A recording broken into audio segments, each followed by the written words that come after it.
नमस्कार, आप देख रहे हैं न्यूज 18 बिहार झारखंड। मैं हूं आपके साथ रुचिका राज। ढाका में पिछले कई दिनों की हिंसा और विरोध प्रदर्शनों के बाद भले ही हालात शांत दिख रहे हों, लेकिन बांग्लादेश की राजनीति में तनाव और आरोप प्रत्यारोप तेज हो गए हैं। बांग्लादेश की पूर्व प्रधानमंत्री शेख हसीना ने अंतरिम सरकार और उनके मुखिया मोहम्मद यूनुस पर तीखा हमला बोला। उन्होंने कहा कि बांग्लादेश में जो कुछ भी हो रहा है उसके लिए यूनुस जिम्मेदार है। भारत में बैठकर उन्होंने ये कहा कि शरीफ उस्मान हादी की हत्या के बाद फैली हिंसा ने न सिर्फ देश के भीतर हालात बिगाड़े हैं, बल्कि पड़ोसी देशों के साथ रिश्तों को भी अस्थिर किया है। न्यूज एजेंसी ANI को एक इंटरव्यू में शेख हसीना ने ये कहा कि जिस अराजकता ने उनकी सरकार को गिराया था, वही कानूनहीनता अब यूनुस सरकार में कई गुना बढ़ चुकी है।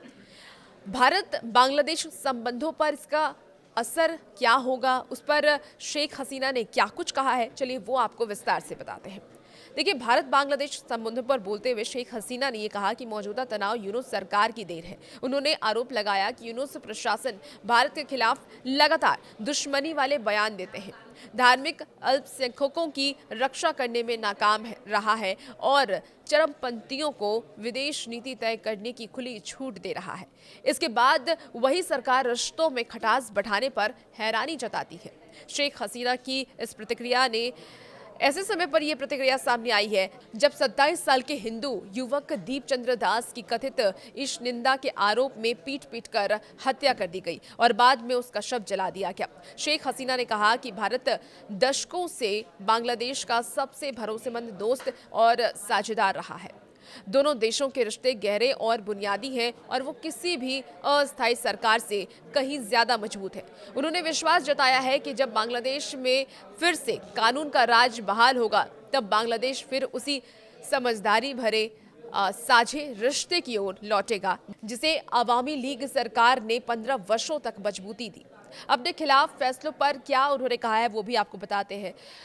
अपने खिलाफ दिए गए फैसले पर प्रतिक्रिया देते हुए शेख हसीना ने कहा कि इस फैसले का न्याय से कोई लेना देना नहीं है, ये पूरी तरीके से राजनीतिक रूप से उन्हें खत्म करने की साजिश है। उन्होंने कहा कि उन्हें अपना बचाव करने का अधिकार नहीं दिया गया और न ही अपनी पसंद के वकील चुनने की अनुमति मिली। उसके अनुसार ट्रिब्यूनल का इस्तेमाल आवामी लीग के खिलाफ शिकार के लिए किया गया। आगामी चुनाव को लेकर के शेख हसीना ने बेहद ही कड़ा बयान दिया। उन्होंने कहा है कि आगामी चुनाव में सब कुछ बदला हुआ नजर आएगा। कहा कि आवामी लीग के बिना कोई भी इलेक्शन फ्री एंड फेयर नहीं होगा, बल्कि ये ताजपोशी होगी। उन्होंने आरोप लगाया यूनुस बिना जनता के एक भी वोट के शासन कर रहे हैं और अब उस पार्टी पर प्रतिबंध लगाना चाहते हैं जिसे 9 बार जनता ने जनादेश दिया है।